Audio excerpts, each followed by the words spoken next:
So you clicked on the thumbnail and perhaps you're interested in design your own original characters of nice anime girls or maybe even guys as well. Now in this video, we're going to be teaching you some tips and tricks on how you can design your own original characters even if you have like no idea what are you going to create already.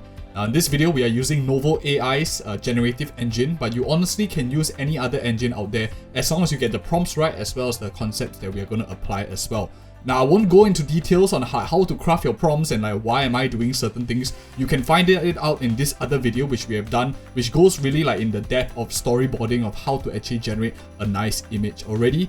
Let's go ahead first with the first method of doing things. I always like to use this method first because it's just so easy to just develop so many different original characters very quickly as well. We're going to start, the first method is referencing, and I'm going to be teaching you how. First of all, you want to talk about the character that you like in another game. Let's say for me, for example, of a character that I want to design will be something very similar to a character like Jean from like Genshin Impact. So this will be my first prompt in terms of my proposal. I'm going to put down Jean here and we can see what it proposes to us. Of course, this is already a pretty original character because it's a mix of certain characters. But why I like to use this method to start off with, it gives me very nice face shapes. I think the hardest part about AI generation of original characters is designing specifically the face shape that we are looking for. So for example, Jean has a very nice pointed chin here, where face shape is relatively oval and together with a hair that is very long. The AI engine uses it as a reference to create a lot of images. So what we are going to do now is we're going to just diversify up for a bit, and we're going to add in a little bit more prompts that I'll put in real quick up on the screen as well. So as we can see, I just added a few more prompts just to be a bit more descriptive, to narrow down the range of options as we have. This is not exactly what I'm looking for. I'm looking for a frontal, so maybe we can type a bit more prompting words right here. Okay, so as we can see, we are starting to get a bit of a difference already. We are changing up the eyes and everything a little bit, so it's giving me a bit of a different prompt. As we can see here, I didn't even put any like descriptive in terms of the background and whatnot, but we can straight away see we have a character that we are more or less starting to have as our original character. Now let's go ahead and craft the background scene to look something like the opening image. I want the background to maybe be of an outdoor scenario, a bit of a snowy mountain in the background, maybe some forest. I want to add a bit of like winter and stuff like that with some mist in the background as well. Okay, so after putting these prompts that we see on the left side here, we actually have a very unique image that is relatively original already. We went through a couple of prompts as you can see, and we finally managed to get a bit of the snowy background, a bit of a unique look. In the other image, it's more of like maybe a warrior kind of style. This is more like a priest, maybe a magician kind of look to her as well.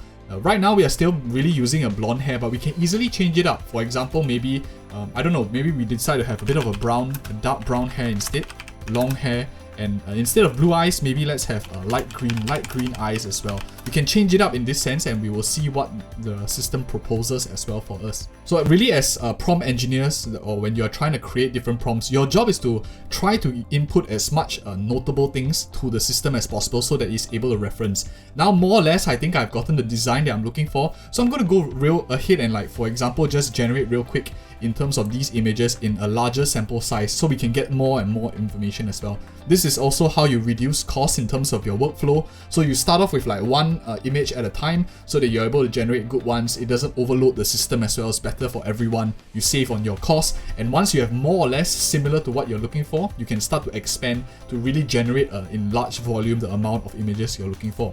So this is really nice. I really like this kind of style so far. I'm going to just keep generating to find one that I more or less like. This is okay so far, but let's see. Okay, and I think I've found one that I really like. This is really nice so far, but I don't see much of her figure here. It does look a bit AI generated, can't see the arms. So what I'm going to do is I'm just going to use this as a reference and I'm going to just replicate it even more. So how you do replicating is like in NovelAI, you just can generate variations from this, or otherwise you can always just drag it and use it as a sample also. So you can import it with metadata. There are many ways to do it, but for here I'm just going to click generate variations for me to get more sample sizes.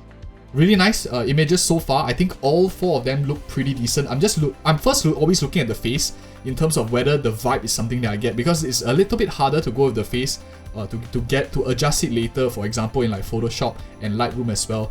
to adjust facial features. The figure, of course, is the next thing that I'm looking at because these curves are a bit problematic. Lighting and everything is probably like the least important out of all of them because those can easily be adjusted. Like you see these hands here, for example, you don't want these, very difficult to adjust in post-production as well. So I'm thinking like either 2 or 3, but I think for now, 2 seems to have nicer overall image proportions. We're going to go with this and generate it again just to get another layer of filter to see whether we can get any other nicer images based on this. And okay, I think I'll just settle with this. It doesn't seem that I want to use too much credits for any other information. So as you can see, for example, one of the things that I removed because I'm not looking for male characters in the design here, I just put in undesirable content like male and tall. A lot of other engines have stuff you can exclude as well. So this word tall is like in here and here, so I'm just going to remove it as well. That was like a pointless prompt, so I should have checked it really well while I was doing the prompting. So that is an example of one way you can do it, of referencing a character that you like. This is really like I see Jean's facial features here. I'll put it up on screen, the original character as well, in terms of this tall woman with a sharp chin as well. Another way that you can do it if you don't really want to go down this way, the second method that I'll propose is to create from scratch. So what do I mean by creating from scratch? Using the exact same prompts that we have here, and we don't reference a character from another anime. So what we're going to do is we're going to describe facial features that we have. So we can go with sharp chin, and maybe we can have oval face, high nose bridge. So you can see it's a pretty different kind of look already from the Jean that we are having used to. That's because a lot of the variables that we didn't define, like you can see the eyes here are much larger, a bit more beady as well. The oval features are also not perfectly oval. There's a bit of difference, but of course it does create some very unique images that look like a very new anime character already, not really like defined on anything. This is very good especially if you have more time, you are looking to craft maybe the perfect anime for your manga, you want to create a comic, or maybe you're just creating good online art to sell online. I have another video on the channel teaching you how I sell online and make money with this information I have and these prompts I have here too. So these are some examples of what I'm going through. I'm just teaching you for this for free. So if you're finding value in this video so far, do give it a like and subscribe as well. I make a lot of content on this channel already. Go and check out the other videos too. But now back to this. Let's tweak a little bit on this. I think this is already really nice, but I want to add in a little bit of changes. Maybe instead of oval face, we can change it to more of a round face instead. So at least we get a little bit of a variation. And now that we have seen what this change in the second method does, we're going to change it up completely a little bit. We're going to give it a fresh look so that it's also interesting for the video too. We're going to go something like the one that we saw in terms of the red background with a bit more of a rose garden kind of vibe. Okay, so I just put in some prompts here, changing up a lot of the other features as well. But really, this is how I changed my prompts, and now I'm going to change a bit more, as we can see here, to a more of a reddish look that we've already seen in the other one. I think the key secret on how to create these images that look really nice in terms of what I have really is to focus on this keyword here, hands behind back. A lot of AI does struggle quite a bit in terms of trying to generate these hands. As you can see here, it looks absolutely awful. What you can do is just put the hands behind back, and it's going to be much easier to generate as well. So I don't really like any of these four, but I like the background that is going on so far. Maybe I'll do a bit of like sun rays to make it look like a bit more romantic as well. Okay, and it really looks pretty good. This looks like a really like anime-like series of someone getting married already as a bridesmaid.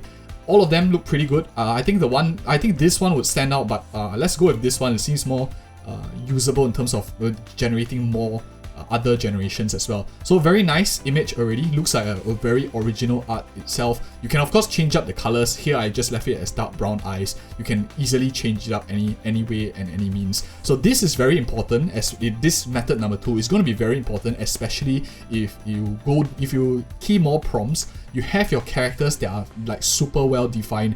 You are able to even pinpoint, for example, to the skin tone and stuff like that. You are able to generate like a series of this particular character. So you can have this exact same person in multiple different scenarios. And that is going to be a very solid footing if you are trying to generate a series of your own original character. And this is the secret on like how you actually create these kind of characters for a very, very long series. So we're going to go ahead and generate one more last variation right here before I totally run out of or spend too much money on this video already.